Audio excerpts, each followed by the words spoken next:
Good morning, everybody, and welcome to the Art of Life Discovery Sessions with Angela Hardy. Today, we're talking to a very, very special, very dynamic, very wonderful woman who is all about confidence on camera.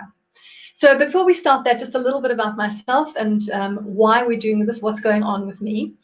My name is Angela Hardy. I am a personal transformation specialist, and I've been trying to learn how to hack life for, I suppose, the last 30 odd years. I know I've got very good lighting. That's thanks to Naomi, probably. But I've got very good lighting. I am that old. So for the last 30 years, since I was in my 20s, I have been learning to hack life. And the reason I've been learning to hack life is I wanted to start to have this experience in myself that felt good. I wanted to be able to feel good in my life. I wanted to be emotionally free. I wanted to have confidence. I wanted to have self-esteem. I wanted to have self-worth. I wanted to have the capacity to move and flow through life in a way that was easy and comfortable and serene and calm and peaceful and beautiful.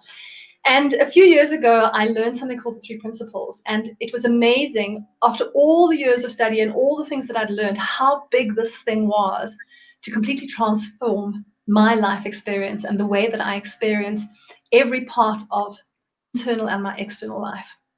And so now that's what I do. I spend my time teaching my clients how to have that same experience of emotional freedom, of well-being, of self-esteem, of self-worth, of self-love.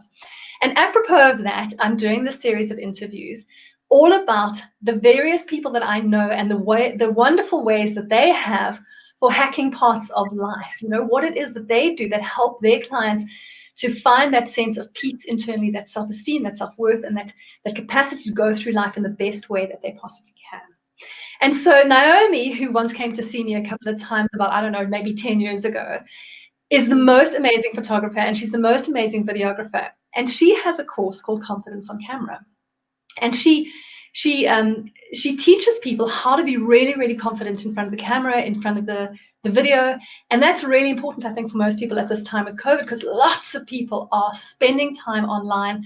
They're spending time putting together courses and videos. They're spending time doing video blogs. So she's the gal for you people, and she's going to answer a whole bunch of questions about confidence on camera. But before we do that, we're going to talk about her experience and her story and so on.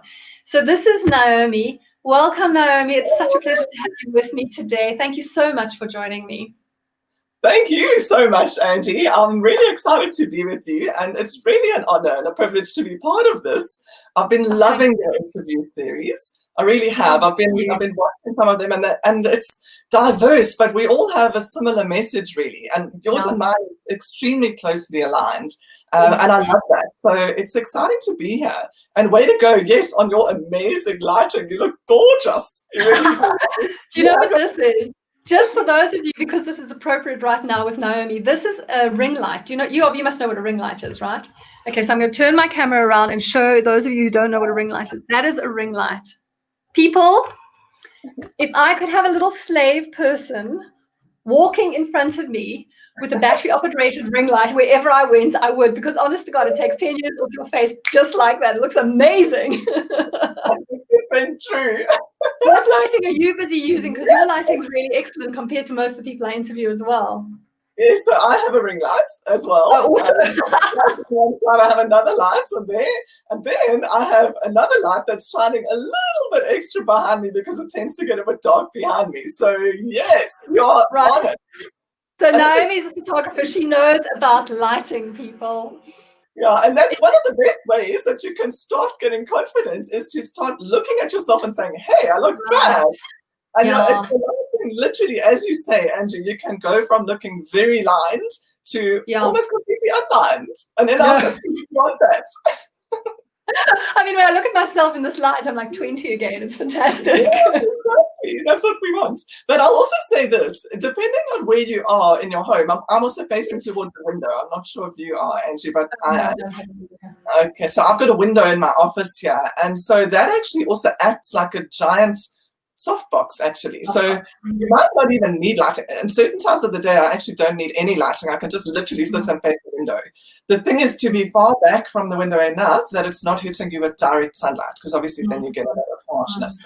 What you can also do is if it comes through very brightly, you can put up some netting, you know, like wedding netting, just a couple of layers in front of the window, and that can also soften the light beautifully for you. Give you that diffused effect and that young look. Yeah, it's fabulous. That light on the background is also important because I'm actually quite close to my background, but you've got that nice distance. And I have interviewed people before where the background is very dark in relation to them. And that also, it doesn't give as great a dynamic as having, it's nice. is amazing. Yeah, thanks, darling. So is yours. I love your outfits. Oh, thank you. It's the hats. I'm back to wearing my hats again. Yeah, I love the hat. And I was actually going to say, just on that, just before I get into the journey, is that something that I keep in my studio is a selection of hats and scarves. Oh, really? Because they really help bring out your personality. Yeah. So especially when I was doing modeling portfolios, I use them a lot with my clients. And depending obviously on your brand and your personality, if it brings it out, it's bad. And the way that you use color as well is really powerful. And it can really influence the way that you feel and the way that people viewing you also feel. It can change the whole energy of what's happening. So kudos to you for that, girl. Thank you. I must be a natural talent, or maybe I did watch your course. Oh, there we go. Naomi knows stuff, people. All right, so let's get into your story. I'm always curious about people's journey. How did you get to this place where you are a photographer, where you teach people how to be confident? I mean, where you've got this wonderful blend of this experience of not just shoving someone in front of a camera, making great lighting, making great pictures, but actually lifting them as a human being, as an individual, so that they really shine on camera. How did you get into it? Oh, thanks, Angie. It's quite a long story. It started 25 years ago when I married my husband, Dave, because he already had an interest in photography and video. And that had actually begun when he was racing superbikes professionally for 9 years before I met him. And he was on the other side of the lens. So the top motorsport photographers were photographing him. And what happened then after we got married, that career had moved on and he was in financial services. And then he started to do testing for magazines. So he was riding the motorbikes and the motorsport guys, photographers were photographing him. And he became friendly with them, and a couple of them mentored him and really helped him get into it. So he actually had one of the first digital Nikon cameras in the country with one of the other photographers, the motorsport guys. And so he learned a lot that way. And around the same time, we started going to the bush a lot, to the Okavango Delta and Kalahari, Central Kalahari Desert mostly.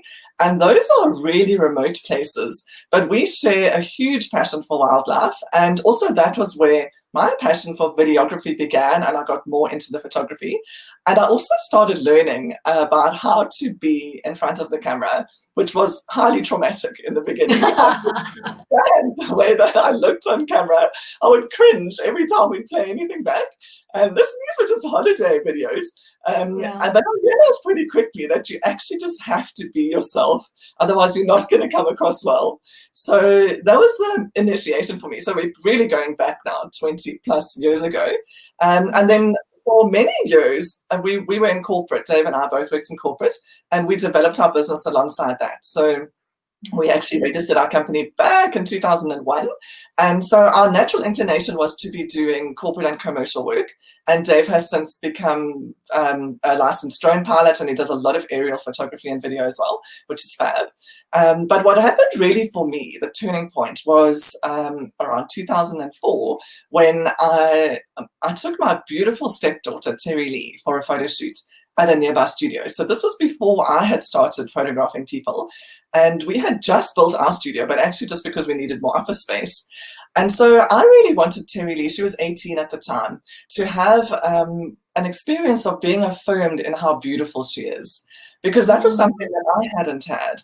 I had grown up with a severe squint in my right eye, and I had a huge hang-up about the way I looked. So that began when I was about 2 and continued, well, I still have it, but I can control it since I've been an adult. And I also wear contact lenses, so that's why you won't see it now. But I couldn't control it at all when I was growing up. So my two options really for interacting with the world were to look freaky with my squint or geeky with my ugly glasses, because there was no such thing as a fashion hour back in the 60s and 70s. And I really had a hang up about it. And I mentioned this obviously in my courses too. I'm also an identical twin, very identical, and adore my sister. But the one thing between us that's the physical difference really is that she has perfect eyes. So from as children, it would really be, I would be the twin who wore glasses, and many people couldn't actually tell us apart, other than the fact that, oh, one's got glasses and one doesn't.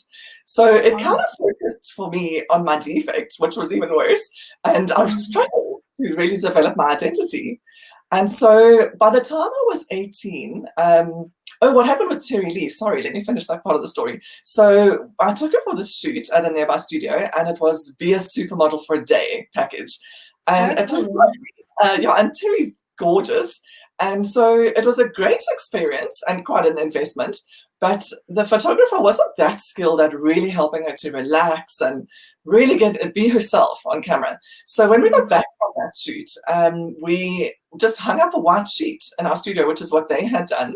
And we had a set of studio lights that Dave already had for something else that he was photographing. And we just got and so for a whole holiday, Terry and I just played. So with makeup and hair and outfits and poses and different backdrops and settings, and we had an absolute ball. And I just loved it from the moment I started. And so then from there, started doing photography courses and mastering art and fashion and glamour photography and portrait care. I don't know what that sound is, Angie. Yeah, no, sometimes, I don't know why, but sometimes it sounds like you're underwater, but it'll come back on. Okay. Yeah, so that was what happened. So I started training in photographic different skills, and then launched our studio business. So that was just a couple of years later. So we're going back 15, 16 years. And that was fabulous. And so I did that for quite a long time. I started out with modeling portfolios actually for figures models, which was awesome. And I loved it because it was really for aspiring models. So they needed help to really bring out their best. I've had the privilege of working with a number of top models too, which is fab. But I also love to work with people who need that bit of guidance and that bit of support, and to really help them shine on camera. And I love that. So over the years, we had that. Then we actually took a break for a couple of years where Dave and I did conservation projects. So we did all the photography and video for wildlife conservation projects for a while, and then went back into the studio. And so all of this while we had the corporate and commercial business going. But I developed more and more of a longing to really develop my own much more feminine brand, because our corporate and commercial business has really got a lot more of a masculine feel. So I wanted to do that and just be able to have my website and put out my message in a more feminine way. And really, as Terry Lee sort of grew, she went from, when she was 18, I was photographing the models, and then she became an entrepreneur. She started her own interior decorating business, and I started photographing more and more women entrepreneurs, and really finding my heart space in doing that, to really help them get their message out there in a beautiful, authentic way. And that's my passion. So around this time, it was about the end of 2015, I was thinking about this, putting out my brand in a more feminine way. And at the same time, what happened one day, I was paging through a women's magazine, and I came across a blank page with a little bar of soap in the middle, Dove soap, and one sentence that said, 4% of women worldwide consider themselves beautiful. Wow. And wow, Angie, that just hit home like a freight train for me, because I hadn't considered myself beautiful. And I had thought I was the only one. I'd felt really alone in that. And when I read this, I was like, wow, this is crazy. And this needs to change. And we can do something about it. Let's do something about it. So that triggered my thinking to then really compile everything that I'd learned in 15 plus years of photographing and filming women in particular, to actually write a book. That was my go-to thinking, because I've done tons of writing. I've written a novel and I've written hundreds of blog posts, and I love writing. So I thought, let's do that. And around the same time, actually a little after that, I won a scholarship, a little before that, I won a scholarship to Marie Forleo's online B School, which is also amazing. For anyone who's wanting to learn about online business, it's phenomenal. And I was so grateful to win the scholarship. It was through a video entry. And it gave me so much more clarity around my brand and my message, and actually helped me really to crystallize the idea for this book.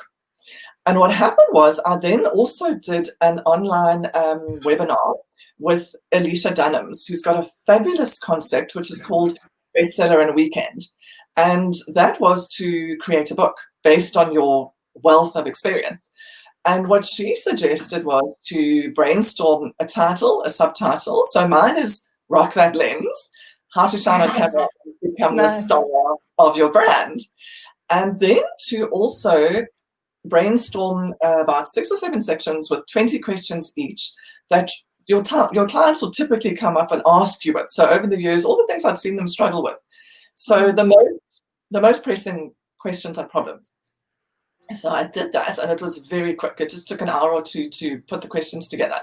And then my assistant at the time, she interviewed me. And the cool thing about that is that you really get that conversational tone. So we sat in the studio in an interview setup, and then Dave set up the cameras and filmed us. And it took about 8 hours. We did like 4 sessions of about 2 hours each. And she just asked me the questions from an iPad, and I answered, and then we chatted. And she's just wonderful too. And she had her own makeup business. She really understood the clientele, and she was the right age group. So she could also give some input. And so we had a ton of fun.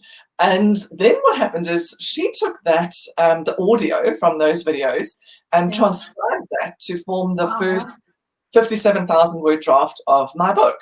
So, and then what we also did is we also used like little snippets from those videos to share as blogs, video blogs, which was cool. I was also able to populate my YouTube channel and share stuff on social media. And then began the process of refining all of that and testing it in live workshops. So I did that over about a 2-year period with groups of anything from 6 to 25 women typically.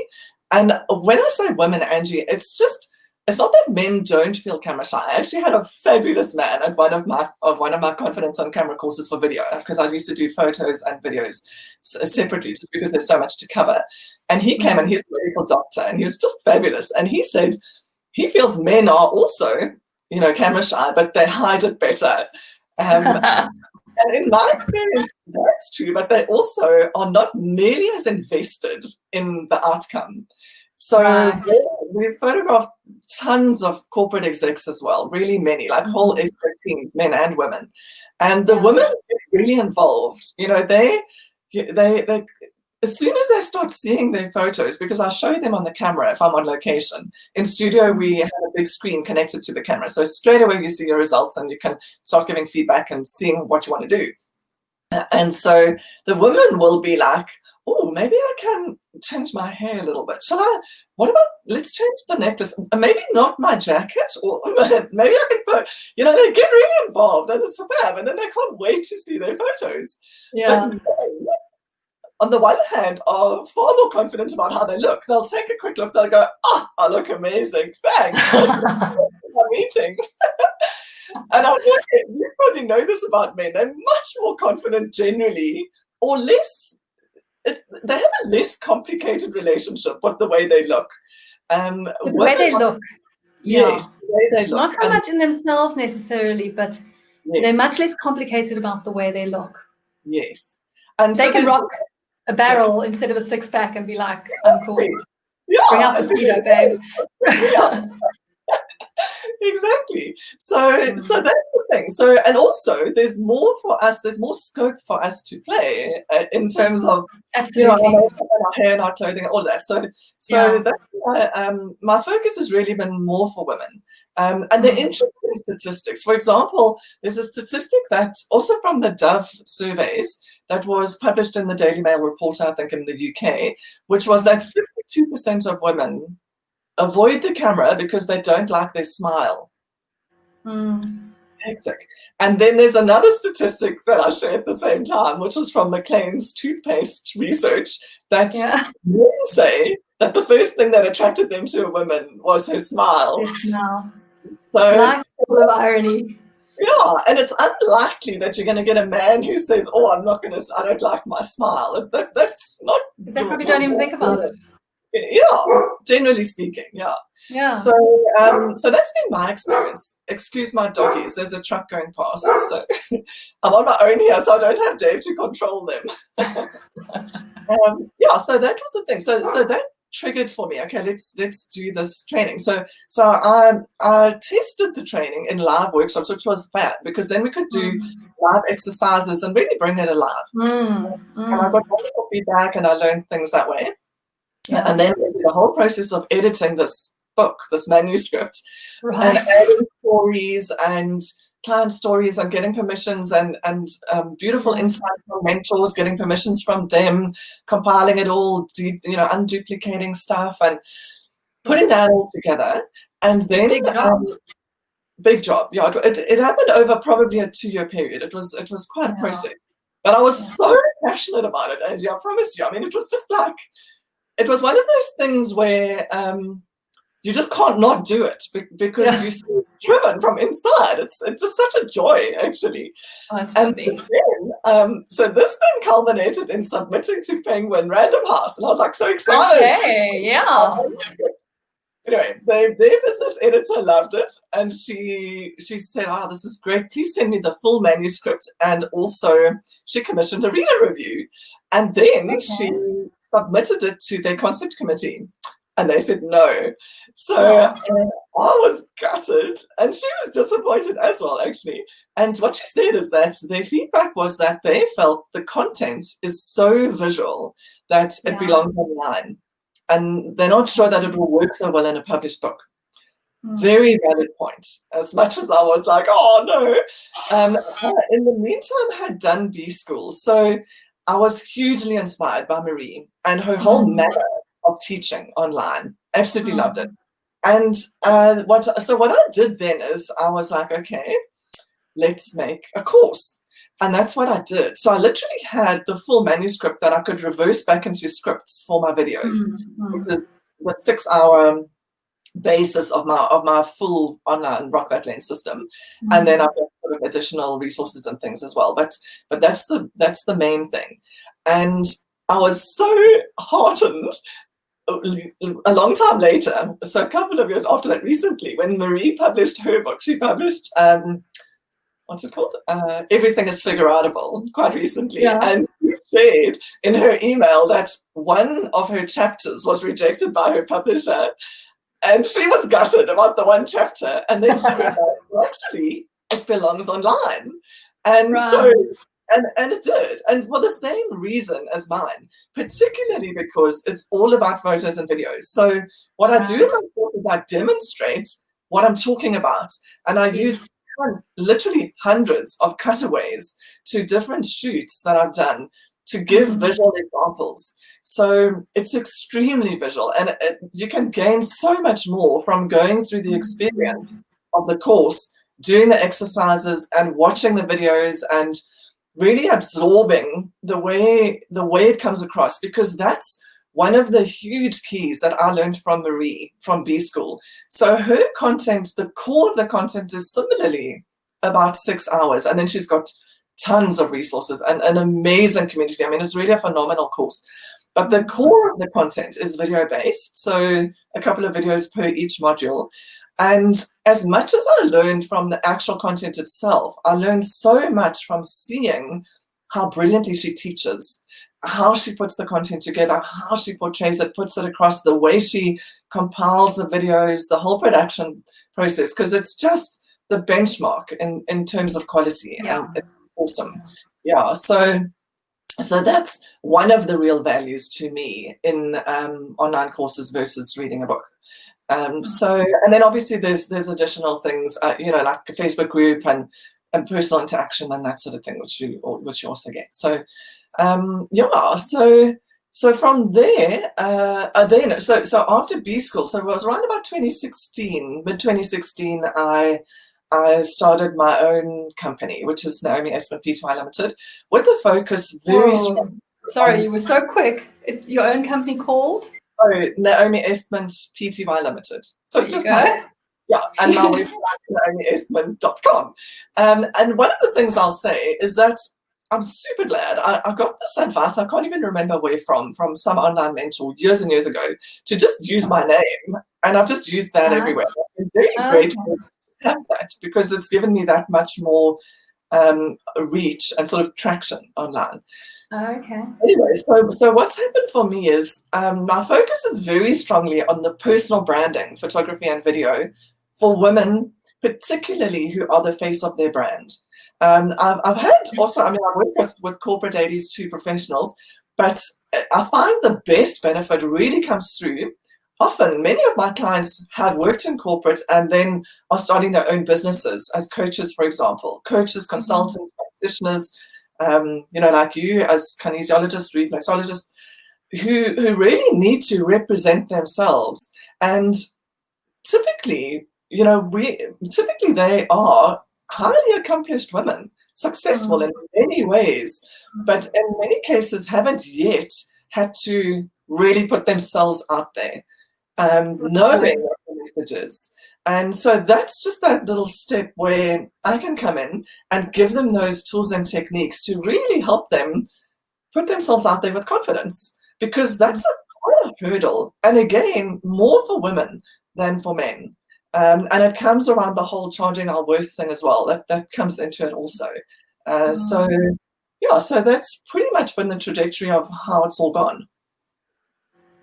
Wow, it's fascinating. I mean, I just love the story of somebody's life, because when you look from the outside in, the experience is always that other people have it so easy, or other people somehow got there. No, I mean, I'm sure you've experienced this yourself. It's like you see somebody's life in these patches of, I see you, and then 5 years later I see you, and then 5 years later I see you. And it's like, wow, how did they get to be so successful? But then when you hear somebody's story, it's like, oh yeah, no, I edited that book for 2 years and got rejected. You know what I mean? It's like, that's the actual story. So how is it that you have this wonderful course and you look so glamorous and fantastic on video? Well, let me tell you, I've been working on this for 10 years. That's how. And it's always so, because it's the only way to really get your own inspiration, is to see that other people struggle too. Because it feels like a struggle for everybody. You know what I mean? It's like, it feels like hard work, because you do the day-to-day work of it. Yeah. You eat the shit sandwich essentially, along with all the stuff that you love doing. And to hear someone's story, to know, okay, wait a minute, it looks so easy for them, but actually they ate the shit sandwich every day to get here too, I think helps people to reconfigure their expectations themselves, to say, okay, yeah, it feels hard, but that doesn't mean that I'm not moving, that I'm not getting somewhere. Exactly. And let me just say one more thing. Okay, so there was one rejection. There was probably more than one rejection on that book. But before that, I had written an entire novel, like 10 years before that. Yeah. So it wasn't like just, oh, yes, let's just write a book. I'd actually done a ton of writing courses. I'd done a ton of blogging. But I started with a novel back in 2009. I finished that, which isn't published. That had close to 100 rejections. So these things happen, and it's still not published. But now I'm grateful and I'm glad that it wasn't published, because something has shifted for me. I've learned so much in the 10 years since I wrote it that I actually want to tweak it and enhance it. It's a coming of age story and a love story, but about a 25-year-old woman who really learns about herself and steps into her own power. And it's what I want to do is I actually want to align that with my message, to let her do that through the medium and the metaphor of learning to become confident on camera and learning to shine on camera, because it's such a powerful route. And I've experienced it myself. So everything for a reason, hey, Angie. I mean, it's the school fees pay their price eventually. But at the time, they feel like there's a lot of school going on, It's a hell of a lot of school going on. But I mean, now that we're like through something. Exactly. Now that we're this age, you look back and there's a lot of learning that's happened, a lot of experience. And I was just going to say, I love that about getting older. I actually love my birthdays, 30, 40, 50. They've been like my best. I really enjoy them. But you can embrace what you're learning. But one of the things things that you said that I love, I just want to pick up on. You were saying how, this thing of comparing ourselves to others and looking out there and going, oh, look what she's done, and she's just incredible. And it's one of the things that trips us up the most in terms of not wanting to put ourselves out there. But one of the things that people love, and I mean, you see this more and more online about real people getting out there, and you only need to be a couple of steps ahead of your audience to be able to help them. And sometimes that's a great thing. Sometimes they want you to not be too far ahead.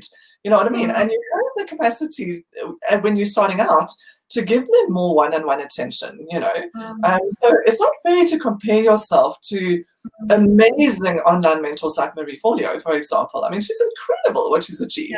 We each have our own place. And if you can do what you're saying and just give yourself credit for the journey that you've been on and what you've learned, which is 100% authentic and unique to you, you can. There's so much that you can help people with. And I mean, it comes through in your interviews. We're all so unique and we all have such a wealth of experience, especially as we get older, to share. Yeah, it's true.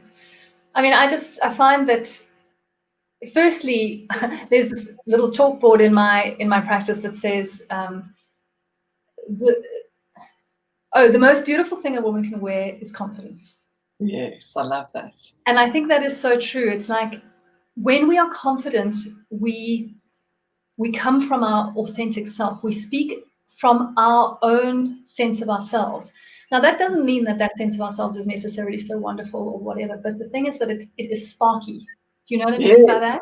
Exactly. Like, my authentic self is not necessarily so grand and so wonderful and so amazing that you have to go, wow, she's incredible. But my authentic self is very sparky. My authentic self is very enthusiastic about life. My authentic self comes across in that. Do you know what I mean? And it doesn't matter if my authentic self is completely down to earth or quite silly or has a silly sense of humor or whatever the case may be. When I let that out the bag, that's what shows up, and that's what makes me unique or interesting to certain people. And those people are the people that I attract into my life, and those people are the people that I have my own experience kind of mirrored back to me from. And that sense of myself can then grow as like, oh, it's okay to be me, because I see that obviously with my practice all the time in my clients. Those people that are looking for that okayness, but the nature of our experience in our society is that we tend to look for our okayness in somebody else's eyes. So then they go about this life experience trying to manipulate somebody else's view of them, so that they can feel as though that person thinks that they're okay, so they can get this feedback that you're okay, but then they never feel okay because it was never them that was showing up in this manipulating of the view. And so even when that person comes back and affirms them, they feel terrible about themselves because they're like, well, if only you knew that my true self is actually not that at all. And so they weave these webs of deception about themselves because they feel so insecure internally.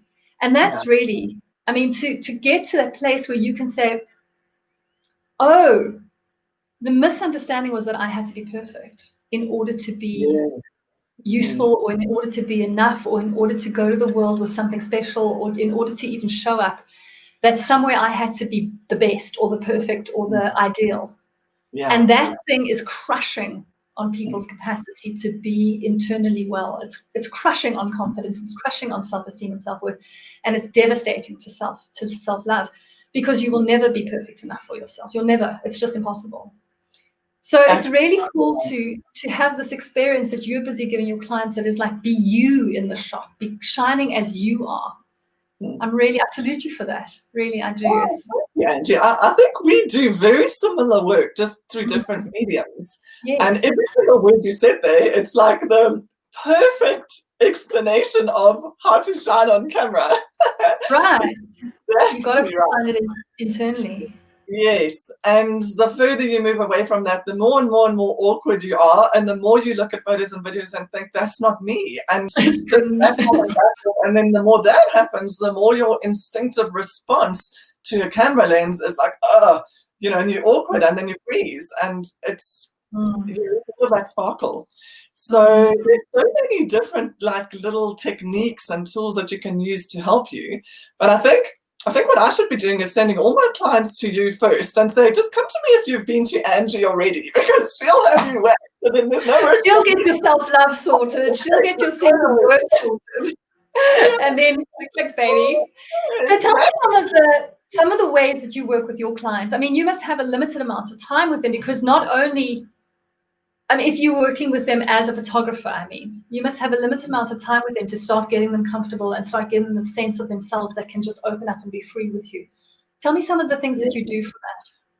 Well, you know, Angie, to be honest, it can happen really quickly, but it does. And but I think, you know, that's my passion, and that's something that I just love to do from the second I started photographing people. And Dave will very often, in fact, when I started doing my course, Dave said to me, oh, that's not going to work, because it's all about you. It's like it's being in connection with you.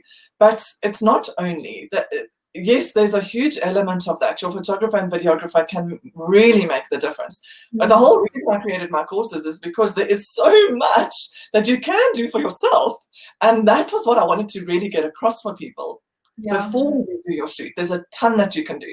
So I go through all of this in my course in terms of your preparation, in terms of getting in touch with yourself and exactly what you were saying. So really identifying what is your style and your tone? What is your message? What are you wanting to convey, and in what way? And what speaks to you?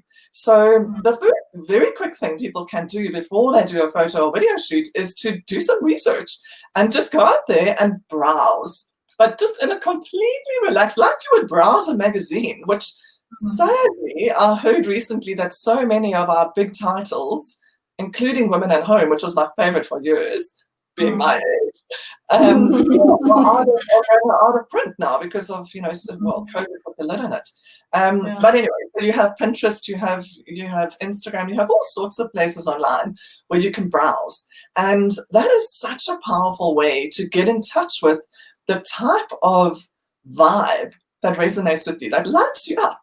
And not to copy it, but to exactly what you say, to identify what is it about you that really brings you to life. So that's one thing. And I mean, some of my clients have really done this successfully. In fact, one of my clients recently, she's so fab. And in fact, I want to mention her. Her name is Lynn Porrita. And why I want to mention her is because she's a creativity consultant and a communication specialist. And what she did recently is the first ever online color summit in and from South Africa. And she's amazing. Now hold on, a color summit, whereas you're finding the right colors for your skin, your body, yourself. And much more, Angie. Okay. So I want to put a little link for people because it was so fab. So I was one of the people she interviewed me, and I was very honored. One of 14. So they all have different topics to do with color. Now, Lynn is a color expert as well. She, in fact, did a color reading for me before my courses. And one of the things that I started wearing is red because of Lynn. So it was fascinating. And I'd never worn red before that, like ever, that I could remember. And one of the things that red can do is it can really raise your vibe, and it can help to ground you. So just one quick example. And so we had an interview. So there were 14 of us, all different aspects of color to do with, how you feel. I mean, there was aromatherapy stuff, food, color in all sorts of things. What you're saying to do with your personal branding, your coloring. Okay. And we had an entire conversation around color and what to wear on camera. So that's how much can be involved in that. Right. Anyway, what Lynn did, so I did a shoot for her quite recently too, and she, because she was creating a new website, so she went and she looked at some fab images on Pinterest to give her ideas. And she had initially started out with the idea of doing a studio shoot. But when she looked at all of these images, it was really clear that what resonated with her was a lifestyle shoot. So she found a beautiful venue in her home, lovely, of an artist friend of hers, and just the most gorgeous setting with that beautiful, like a real natural wooden desk and like lovely textures everywhere, beautiful setting. And in fact, a little dog that was there, that wandered into the shots. And you know, when you're saying your sparkle, there's huge value in preparing for a shoot, so that you can make the most of your time with your photographer or videographer, obviously, in terms of your setting and your outfits, and just line it up so that you don't have to waste any time changing and doing all of that. But then let go and be open to the alchemy and the magic transpiring, because you just never know exactly what's going to happen. And so, for example, I did another lovely shoot recently here. So in my studio, I'll also quite often do a few outdoor shots in the garden. And so I had this wonderful client here, and she's from corporate. She's moving from corporate into her own consulting scenario. So we did some really nice professional stuff in the studio, but then we went outside, and she was lying on a bench, actually, and my one dog came up and gave her a kiss on the nose, and she just loved those photos. So things like that, it's almost the shots between the shots can really be where the magic happens, where someone's kind of looking away, and that's not to say that's all you want, but that's an indication of the zone you want to be in. Like you say, the sparkle. And I use that word too, Angie. It's my favorite word at a shoot. I'll often say to my clients, sparkle for me, because I also want to put the word sparkle in their mind, because your mind, you know, science tells us, can only hold one thought at a time. And so you can choose that thought. That's entirely in your hands. And if you think sparkle, you can actually physically imagine it in your eyes. And what I say to people as well is, that has to come from you. We can't make that. We can't put it there, not even in editing. It's post-production. It's got to come from you. So it's our job to capture it. And obviously, you know, with what I do a lot to help bring that out. But not every photographer or videographer will do that. And there's not always time for that. So the more that you can get yourself into that zone, and you can do all sorts of things. You know, you can play music beforehand, or you can do a visualization exercise. You can meditate if meditating works for you. You can do things beforehand, you know, in terms of preparing yourself, in terms of what you're going to be wearing, and the visualization is actually very powerful, because combined with that is really getting in touch with that message. And like we said earlier, that style and that tone and that newness, that's really you. Another thing is use props. So, for example, a cappuccino. And it's amazing how much it can relax you and make you feel more like yourself if you're just holding a cappuccino, for example.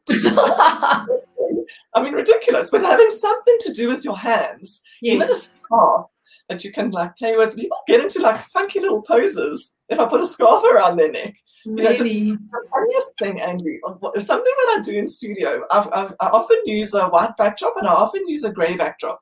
Sometimes I'll use others, but a mid-grey can be really fab, and you know, it can tone from dark to light.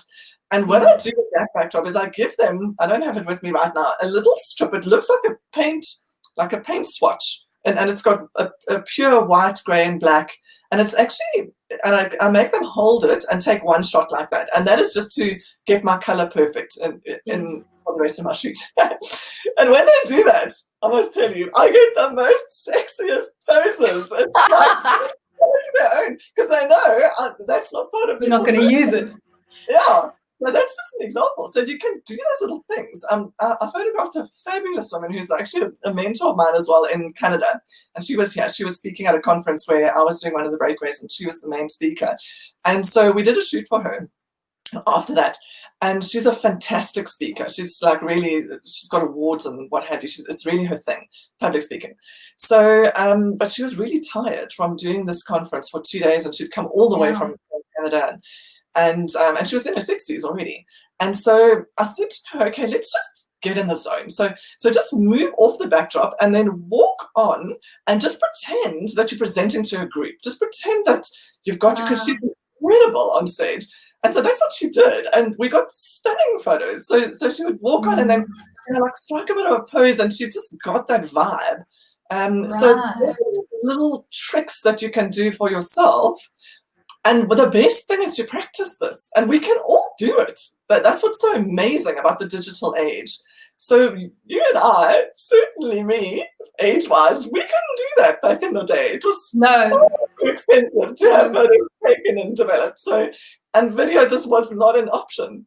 But now we can all do it. And that's why the younger generation are so brilliant with their selfies, you know. Yeah, it's like, they always look amazing.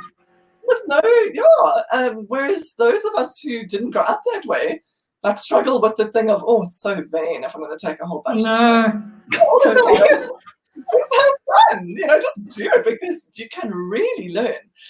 We were actually doing, a couple of years ago, we did a TV ad for Yamaha, and we had the most awesome set and fabulous models who were in the ad. And so one of the models, she was the main lady in the Yamaha ad, and she, beautiful blonde bombshell, and she's a dancer actually. And what happened is, in between takes, we were at the islands, I think it's called the Islands at Hartbeespoort, beautiful setting with boats and motorbikes and jet skis and the works, all the Yamaha products. And so in between takes, I said to her, oh, come Mish, let's just take a few pics of you with the bikes. And so she sort of stood next to a couple of the bikes and got into the most stunning poses, but instantaneously. So much so that every guy on set stopped what they were doing and were like, wow. Bikini, you know, with long blonde hair and a gorgeous tan, and she just looked incredible. And so I said to her, wow, you know, you really know what you're doing with your body. And she said, because I practiced. And you know, she was like a top model too, and she had done that, and as a dancer, obviously she had an advantage too. But we can all do that. So, you know, it's the easiest thing. And the same with being on video.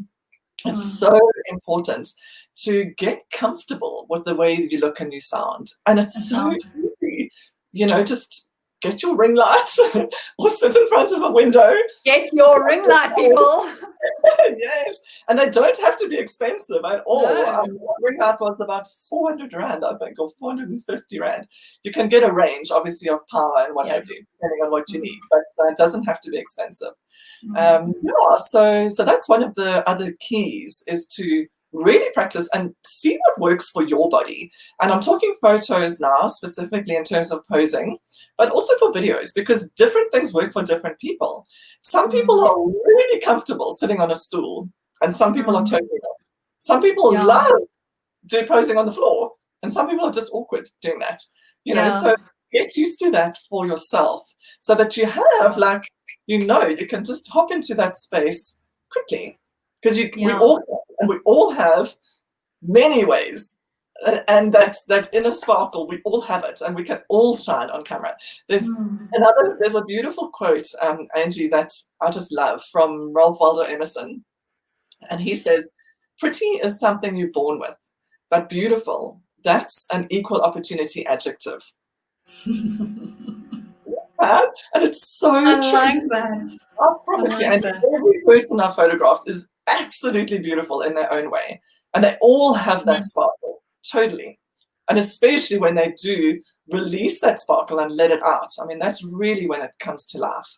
So one of the other ways to do that is to think about one person on the other side of the lens.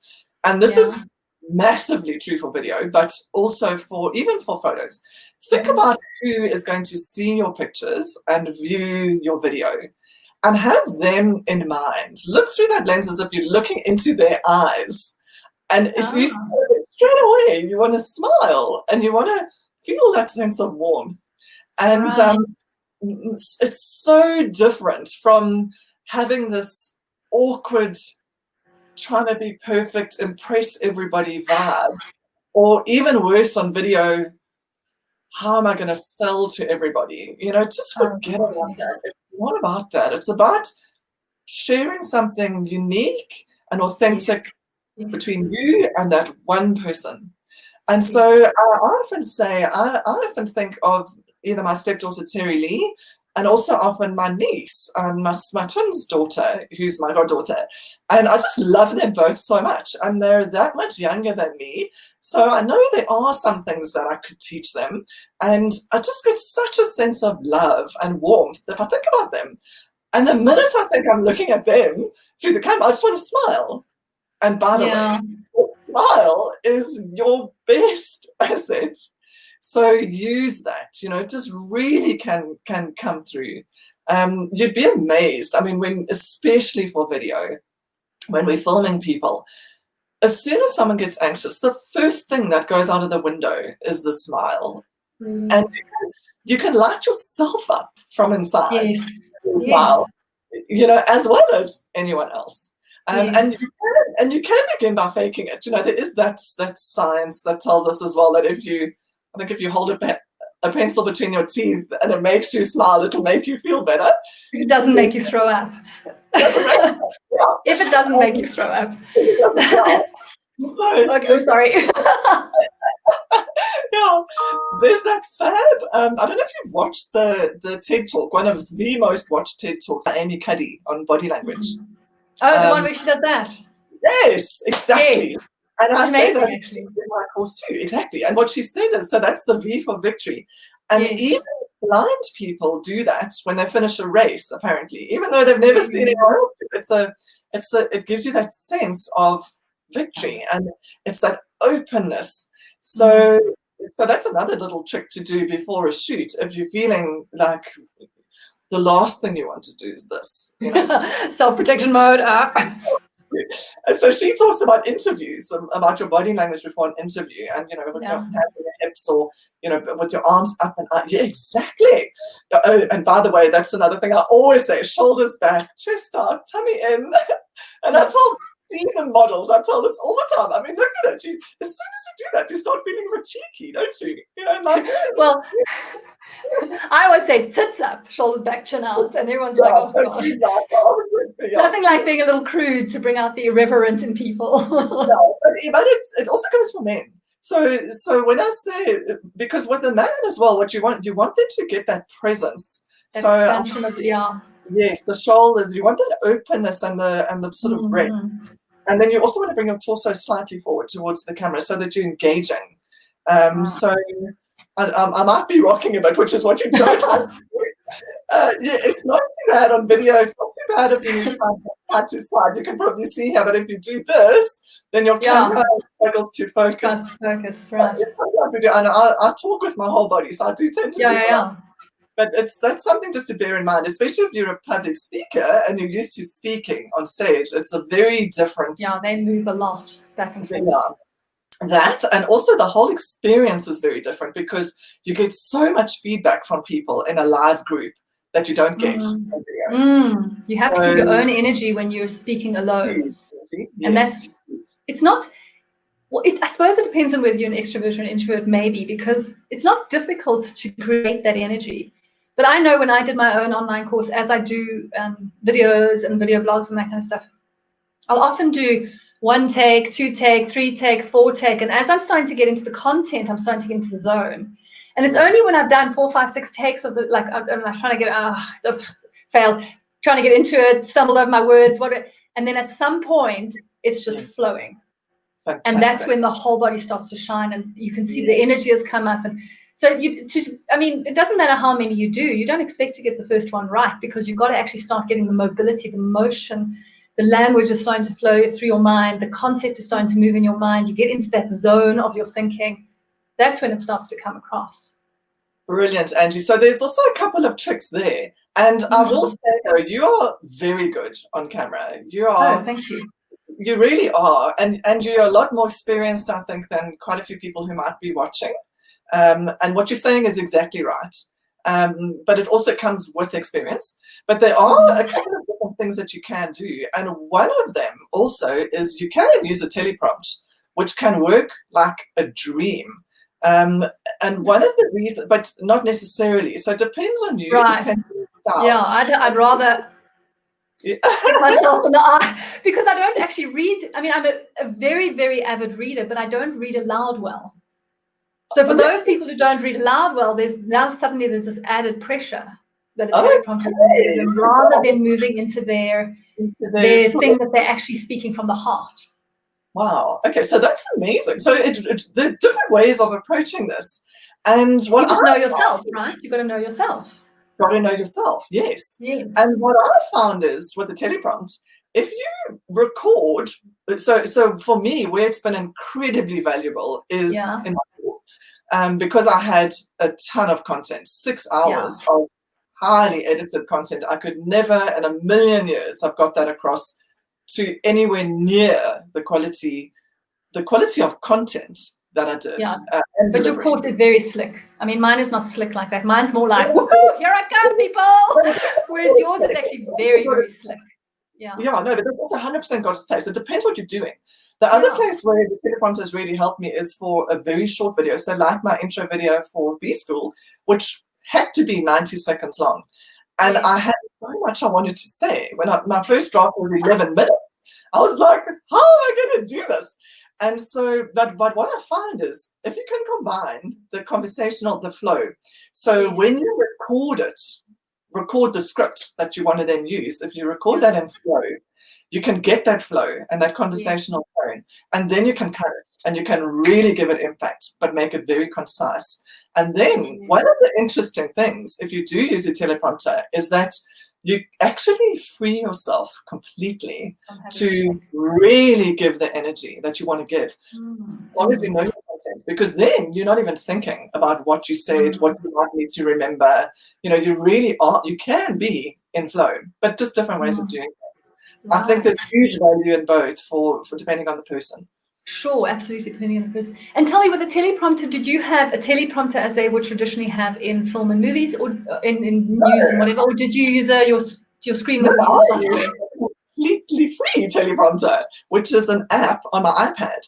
And it's fab. It works like an absolute dream. And the writing screen, you can set it to whatever size, whatever speed you need. But the trick, though, is that you need it to be at least, I'd say, about 3 meters in front of you where your camera needs to be. So it's tricky to use with a phone, for example, because your phone is so wide and you can't really get a nice setting. So that's the thing, because otherwise it looks like you're reading. But there's also a trick to using it, because you don't want to read. You want to No. Do you know what I mean? But you should look like you're reading. Yeah, and so you want your eyes to be, more or less where your camera lens. So we would use it in between 2 camera lenses, but tight, because we typically film video dual camera, so that you've got a beautiful opportunity to cut between a wider angle and a tighter angle, which is just makes it seamless and really nice to watch. So with the teleprompter, the other lacquer thing is that you don't have to worry, and especially if you're shooting with 2 cameras, you don't have to worry about going back to the beginning every time and forgetting about where you are and, repeating. You just literally scroll down a sentence and start again from there. So it really does have its place in certain contexts, but as not always, and it depends on your style. I have seen it. Obviously, I've seen it used very effectively. I mean, when I was on those Real Health shows, they used the teleprompter for the host used the teleprompter all the time. And she was amazing. It was so slick and so smooth. She almost never did a retake. It was really, really, really effective for her. That's the thing. It really helps you to streamline. So especially if you're paying for a shoot, it really helps you to streamline what you're doing and get that message. There's no time for let's fool around and see if it's okay. Did it come out okay? Nah, I think I should do it again. There's no time for that. Keep paying for somebody. So cool. Amazing. Okay, so now we've been talking about your course. Guys, Naomi has a course, Confidence on Camera, and you've got a short version which you give away for free, and then the extended version which is full of detail and whatever. Am I understanding correctly? Yes, that's right. Tell me all about it. Okay, so the full version is called Rock That Lens, and that, like I say, is the full 6 hours plus additional add-ons. And then what I've done is I've actually divided that into the 4 sections. So Confidence on Camera is one of the sections, which you can get standalone. Then there's Personal Branding Shoots, which is everything to do with mastering the details of your shoots, your outfits, your props, your settings, etc. And then the third one is Posing and Presenting. So posing in photos and presenting on video specifically. And I do a whole live shoot. When I say live, it was recorded live with Terry Lee, where she's going through 70 poses. So it's actually fab from a posing point of view. And then the presenting.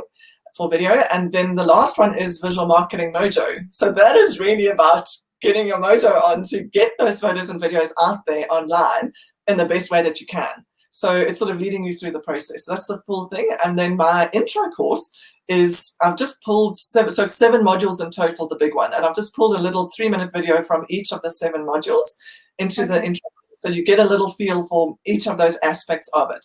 And then it's got a downloadable PDF with each video with some exercises. And I highly recommend, if anybody does do the free course, I'd love if you do, then do the exercises, because you can get some quick wins. And it's in the action that really the value comes and the transformation can happen. So what is the free course called, and where would they get that? And then where would they get the full course?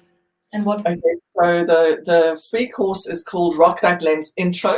And all of them, they're all available at courses.naomiestment.com. They're all available, say again, please? At courses.naomiestment.com. I actually put a link, I don't know if it's there, but I put a link below the chat to the free one. And then my website also has a lot more info, and you can link to the courses from there too. And that's just naomiestment.com. Yeah, okay. So guys, all of our information, both Naomi's and my own, will be in the comment section below in Facebook, and then wherever there is discussion or space or whatever for stuff below in YouTube, or on Naomi's has an Instagram page and whatnot. So we'll make sure that all those details are available below in the comment section, or in whatever sections are available, so that you can come back and have a look at how to find us if you want to find out more about Naomi's free course. I actually do have a course as well. I have a course on anger management, and I have a course on how to bring your husband to heal. And I'm busy working on a mindfulness course right now. So I've got a whole bunch of stuff also on both Udemy and Teachable. And you can go and check them out. I'll put a link to those below as well. Might as well have a look at what I'm up to if you're interested in doing any online courses. But this has been a really sweet pleasure. I mean, we've already begun an hour, so I guess we better call it a day. But really, we could go on for another 5 hours learning all these wonderful tips and techniques and tricks. You have been a real pleasure to interview. Thank you so much for being on board. And don't forget to put your details below. And guys, go check out Naomi on her website and on her courses. She's an amazing photographer. I've seen her work. She does an amazing online course. I've done that course. It's really, really cool to just have that little up in your life, so that when you are doing, if you are doing your own videos, or if you are starting to introduce yourself on social media in any way for your own business, to have those professional shots just available for you to pull down and make use of any time it's actually very, very valuable. So I suggest you go and see her, or at least get her online stuff, and make use of what she's got available for you. Thank you so much for joining us. Thank you so much, Angie. And I just want to say right back at you, your work is awesome, really. And your kinesiology too. As you say, I experienced that and it was fab. And yeah, so I just love what you're doing, and well done for that. And thank you so much for the opportunity to participate here. It's been awesome. As you say, we could chat for hours. Yeah, no, I mean, I'm all about the confidence. You're all about the confidence. We could go on and on and on. Thank you so much. Okay, so that's all from us today, guys. Have a wonderful day, and I hope you've enjoyed this and you found it useful. Cheers for now. Bye.